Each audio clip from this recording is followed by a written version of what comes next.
नमस्ते। आज हम एक बहुत ही प्यारी और पुरानी कहानी सुनने वाले हैं। एक ऐसी जादुई कहानी जो सोने से पहले सुनने में बहुत मजा देती है। तो बस आराम से लेट जाइए, अपनी आंखें बंद कर लीजिए और चलिए हमारे साथ इस मजेदार सफर पर निकलते हैं। जरा सोचिए, क्या हमने कभी सोचा है कि एक नन्हा सा गोल-मटोल और बेहद चालाक बंदर एक बहुत ही बड़े, डरावने और भूखे मगरमच्छ को कैसे बेवकूफ बना सकता है? मतलब जब एक तरफ हो बहुत सारी ताकत और दूसरी तरफ हो तेज दिमाग, तो कौन जीतेगा? आज हम यही तो जानने वाले हैं। तो चलिए कहानी शुरू करते हैं। अध्याय 1, सुंदर किंगनी नदी। बहुत समय पहले की बात है। एक बहुत ही खूबसूरत नदी बहती थी जिसका नाम था किनिगिनी नदी। इसका पानी एकदम शीशे की तरह साफ और ठंडा था। नदी के किनारे खूब सारे हरे भरे पौधे लगे थे और वहीं पर एक बहुत ही खास, एकदम आसमान छूने वाला विशाल पेड़ था। और पता है, इसी पेड़ पर हमारे दो प्यारे दोस्त रहते थे। एक नटखट बंदर जिसका नाम वलन था और उसकी एक छोटी सी प्यारी सी गिलहरी दोस्त। अब वो जो विशाल पेड़ था ना, वो कोई ऐसा वैसा पेड़ नहीं था। वो एक अंजीर का पेड़ था। आपको पता है अंजीर क्या होता है? ये एक बहुत ही रसीला और एकदम शहद जैसा मीठा फल होता है जो पेड़ों पर उगता है। जंगल के सारे जानवर इसे बहुत चाव से खाते हैं और हमारे वलन बंदर को तो ये इतने पसंद थे कि बस क्या बताएं। यही मीठे अंजीर हमारी आज की कहानी में एक बहुत बड़ा जादू करने वाले हैं। अब आते हैं अध्याय 2 पर, मीठे अंजीर बांटने वाले दोस्त। नदी के पार से कोई रोज इस पेड़ के पास आता था। तो होता ये था कि नदी के दूसरी तरफ चट्टानों के बीच एक बड़ा सा मगरमच्छ रहता था जिसका नाम था मुरकान। उसे भी उन मीठे अंजीरों की खुशबू अपनी तरफ खींच लाती थी। एक दिन वलन बंदर ने उसे देखा। वलन बहुत ही अच्छे दिल वाला था।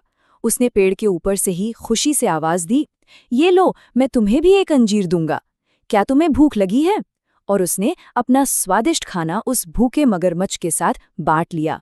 मुरकान मगरमच्छ ने जब वो फल खाया तो मजा ही आ गया। उसे वो इतना मीठा लगा कि उसने खुश होकर वलन से कहा, शुक्रिया मेरे दोस्त, मेरा पेट भर गया है, अब मैं चलता हूँ। बस फिर क्या था, एक बंदर और एक मगरमच्छ के बीच मीठे मीठे अंजीरों वाली एक बहुत ही प्यारी और शांतिपूर्ण दोस्ती शुरू हो गई। मुरकान रोज आता और वलन उसे रोज मजे से फल खिलाता। लेकिन कहानी में एक छोटा सा ट्विस्ट है। वलन की जो छोटी सी गिलहरी दोस्त थी ना, वो थोड़ी समझदार थी। उसने वलन को प्यार से समझाया कि देखो भाई, मगरमच्छ कभी कभी बहुत खतरनाक हो सकते हैं। वे झूठे दोस्त भी बन सकते हैं और मौका मिलने पर दूसरे जानवरों को खा जाते हैं। ये बस एक छोटी सी चेतावनी थी, लेकिन आगे क्या होने वाला था उसका एक बहुत बड़ा इशारा था। पर हमारा वलन बंदर तो बहुत सीधा साधा और सच्चा दोस्त था। उसने गिलहरी की बात पर ज्यादा ध्यान नहीं दिया। एक दिन क्या हुआ, मुरकान मगरमच्छ को आने में थोड़ी देर हो गई। वलन ने न सिर्फ उसका काफी देर तक इंतजार किया, बल्कि वापस जाते समय उसे पूरे 2 बड़े बड़े गुच्छे अंजीर के दिए। हाँ, पूरे 2 गुच्छे, ताकि मुरकान उन्हें अपने घर ले जाकर अपनी पत्नी को भी खिला सके। सच में वलन का दिल बहुत ही बड़ा और उदार था। और यहीं से चीजें थोड़ी बदलने लगती हैं। अध्याय 3, नीली की दुष्ट मांग। तो मुरकान खुशी खुशी वो अंजीर लेकर अपनी पत्नी नीली के पास पहुंचा। नीली ने जैसे ही पहला अंजीर खाया, उसे वो बहुत ही स्वादिष्ट लगा। लेकिन तभी नीली के दिमाग में एक बहुत ही अजीब और डरावना ख्याल आया। उसने सोचा कि अगर ये फल इतने मीठे हैं तो जरा सोचो, जो बंदर इन्हें हर रोज खाता है उसका दिल कितना मीठा होगा। उसका दिल तो पक्का एकदम शहद की तरह मीठा होगा। और फिर नीली ने मुरकान से एक ऐसी बात कही जिसने इस पूरी कहानी को पलट कर रख दिया। उसने बिल्कुल साफ साफ कह दिया, मुझे उसका दिल चाहिए। नीली को इस बात से कोई फर्क नहीं पड़ रहा था कि वलन उसके पति का दोस्त है। उससे तो बस किसी भी तरह उस बंदर का वो मीठा दिल खाना था। ठीक है, चलिए इसमें गहराई से उतरते हैं। अध्याय 4, बीच नदी में धोखा। मुरकान अपनी पत्नी की जिद के आगे हार गया और दुखी मन से वापस पेड़ के पास गया। वहां जाके उसने अपने ही दोस्त को फंसाने के लिए एक झूठ बोला। उसने वोलन से कहा कि उसकी पत्नी ने घर पर एक बहुत ही शानदार मीठी दावत रखी है। अब वोलन ने कहा कि भाई, मुझे तो तैरना नहीं आता। तो मुरकान ने उसे अपनी पीठ पर बैठने का प्रस्ताव दिया। हमारा भोला भाला वॉलन अपने दोस्त पर पूरा भरोसा करते हुए खुशी खुशी उसकी पीठ पर बैठ गया। लेकिन जैसे ही वे दोनों किंगिनी नदी के बिल्कुल बीचों बीच एकदम गहरे पानी में पहुंचे, मुर्कान ने वलन को सच बता दिया। उसने कहा, आज तुम्हें कोई दावत नहीं मिलेगी। असल में मेरी पत्नी नीली को तुम्हारा दिल चाहिए, इसलिए मैं तुम्हें ले जा रहा हूं। बाप रे, जरा सोचिए उस प्यारे से वलन पर क्या बीती होगी जब उसे बीच नदी में अपने ही दोस्त से ये भयानक धोखा मिला। अब यहाँ कहानी एक बहुत ही मजेदार मोड़ पर आ गई है।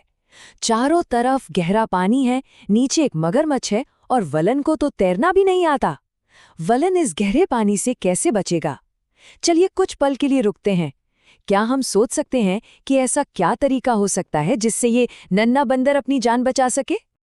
आइए अब इस कहानी के सबसे मजेदार और आखिरी हिस्से की तरफ चलते हैं। अध्याय 5, चतुर बंदर का बचाव। और ये बहुत ही शानदार ढंग से दर्शाता है कि मुश्किल समय में दिमाग का सही इस्तेमाल कैसे किया जाता है। वलन को तुरंत अपनी गिलहरी दोस्त की बात याद आई, लेकिन वो बिल्कुल भी नहीं घबराया। उसने एक जबरदस्त प्लान बनाया। कदम 1, बिल्कुल शांत रहें। कदम 2, उसने झट से एक झूठी लेकिन बहुत ही चालाक कहानी गढ़ ली कि अरे, मैंने तो अपना मीठा दिल पेड़ पर ही एक बर्तन में संभाल कर रख दिया है ताकि कोई चुरा न ले।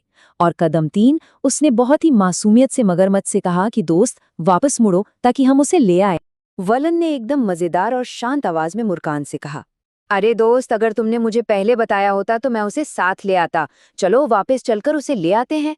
अब मुर्कान मगरमच्छ शरीर से तो बहुत बड़ा और ताकतवर था, लेकिन दिमाग से थोड़ा बुद्धू था। वो वलन की बातों में आ गया।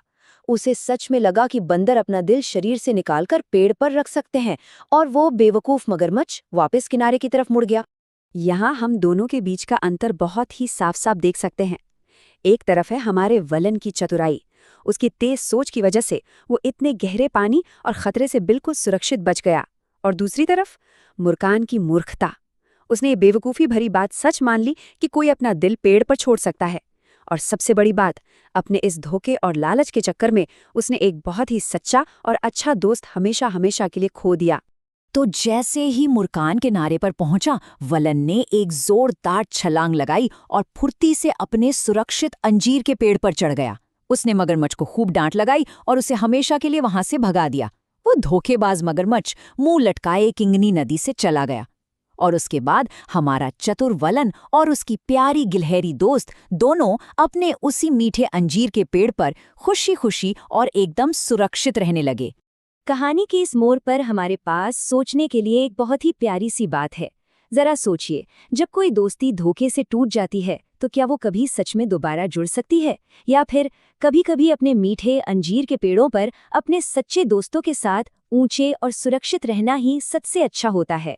बस इसी मीठे से सवाल को अपने मन में रखिए और इस प्यारी सी कहानी के साथ एक मीठी और सुनहरी नींद की दुनिया में खो जाइए। हमारे साथ इस कहानी के सफर में जुड़ने के लिए बहुत बहुत धन्यवाद। शुभ रात्रि।